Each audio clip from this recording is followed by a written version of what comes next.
क्या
आरआरआर फिल्म होगी box office पे रिलीज? क्या होगा इस राजामौली की पूरी मेहनत बर्बाद? इस फिल्म का सबको बेसब्री से इंतजार है। फिल्म रिलीज होने से पहले ही दर्शक इस फिल्म को लेकर काफी उत्साहित हैं।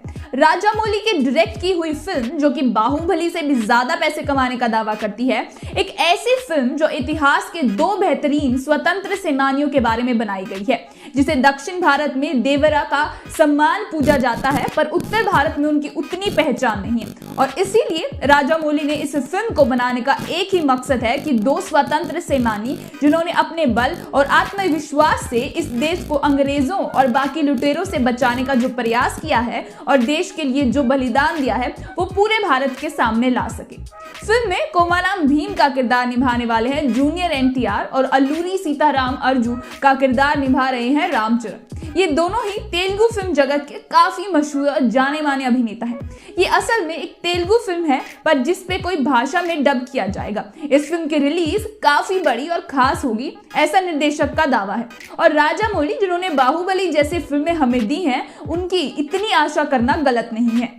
इस फिल्म के टीजर रिलीज होने के साथ ही फिल्म को लेकर काफी सवाल खड़े हो चुके हैं। उसी दिन से टीजर के आखिर में हमने देखा कि कोमाराम भीम का किरदार एक मुस्लिम टोपी पहनकर वैसे ही वेश में दिख रहा है। इस दृश्य को लेकर काफी लोगों ने अपनी आपत्ति दर्शाई थी और उनका कहना था कि एक आदिवासी समाज जो हिंदू कम्युनिटी का एक हिस्सा है, उन्हें मुस्लिम दिखाना सही नहीं है। इसको लेकर कई दिनों से काफी बातें चल रही हैं। सब इंटेलेक्चुअल लोगों ने अपनी अपनी राय दी इस बात पे। गौंड कम्युनिटी, जिसके कोमाराम भीम हिस्सा थे, उनके भी कुछ प्रमुख लोगों ने इस पर आपत्ति बयां की है। फिल्म रिलीज होने के पहले ही टीजर देखकर उस फिल्म के बारे में अपनी राय जारी करना सही नहीं है, पर जैसा कि हमेशा से होता आया है, इस समस्या को भी लोगों ने पॉलिटिकल एजेंडा बना देना है। अग्रणी पार्टी के साथ साथ विपक्षी पार्टी ने भी इस मुद्दे पर अपनी टिप्पणी दी है और यह छोटा मुद्दा वैसे राजामौली के लिए एक समस्या बन गया है।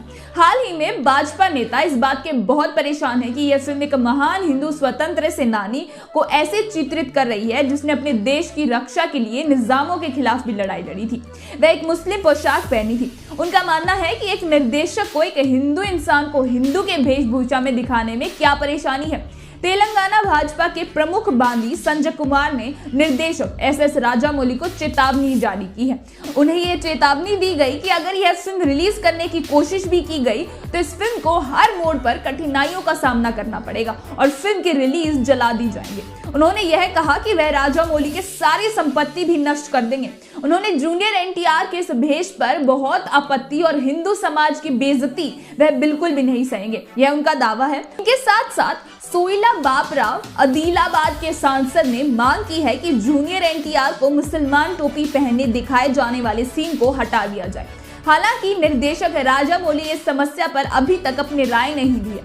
वो अभी भी इस पर कुछ बोलने के लिए राजी नहीं है। आरआरआर के गीतकार बुर्रा साईं माधव ने कहा है कि सिर्फ टीजर देखकर इस तरह का विवाद खड़ा करना सही नहीं है, जो कि कई लोगों के मुताबिक सही है। फिल्म के कुछ सेकंड की झलक को देखकर हमें पूरी फिल्म की अनुमान नहीं हो सकती। फिल्म उद्योग के लोगों की राय है कि एनटीआर को फिल्म में वैसा ही क्यों दिखाया गया है, वे मूल फिल्म में क्या कहा जा रहा है, ये जाने बिना ही बहस कर रहे हैं। कोमाराम भीम जो थे वो एक अलग तरह की तकनीक इस्तेमाल करते थे लड़ाई के लिए, जिसे गुरिल्ला तकनीक कहते थे। इस तकनीक को इस्तेमाल करने के लिए शत्रु की काफी पास आना पड़ता था। हो सकता है कि शत्रु के झुंड में घुसने के लिए या उनकी पहचान छुपाने के लिए कोमाराम भीम को ये भेष में दिखाया जा रहा। ये सच्ची घटना है कि कोमाराम भीम निजामों के टूली के बीच घुसकर उन पर हमला करते थे। अपनी गुरिल्ला तकनीक के इस्तेमाल से वो सबको चलना दे जाते थे और किसी को पता भी नहीं चलता था कि कहां से आए और किधर चले गए। और इसके अलावा ये तो हमको सबको पता ही है कि यह फिल्म बस 2 असल लोगों के जीवन पर आधारित गई है।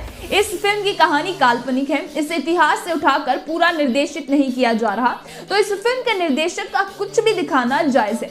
फिल्म उद्योग के तर्क दे रहा है कि भाजपा नेताओं के लिए तर्क देना सही नहीं है क्योंकि यह एक काल्पनिक कहानी है, लेकिन बीजेपी ने चेतावनी दी है कि आदिवासी योद्धा की भूमिका को चित्रित करके कथा के नाम पर इतिहास को विकृत करने का कोई मतलब नहीं है। इसके साथ यह बहस चली आ रही है कि यह विवाद भविष्य में कहां बढ़ रहा है। बंदी संजय के बाद अब लोगों के बीच एक सनसनी बन गई है। फटने के बाद से प्रशंसकों द्वारा उनकी कड़ी आलोचना की गई है। फैंस इतने गुस्से में है कि अब उनका कहना है कि ऐसे इंसान को एक एमपी या तेलंगाना बीजेपी प्रेसिडेंट क्यों बनाया गया।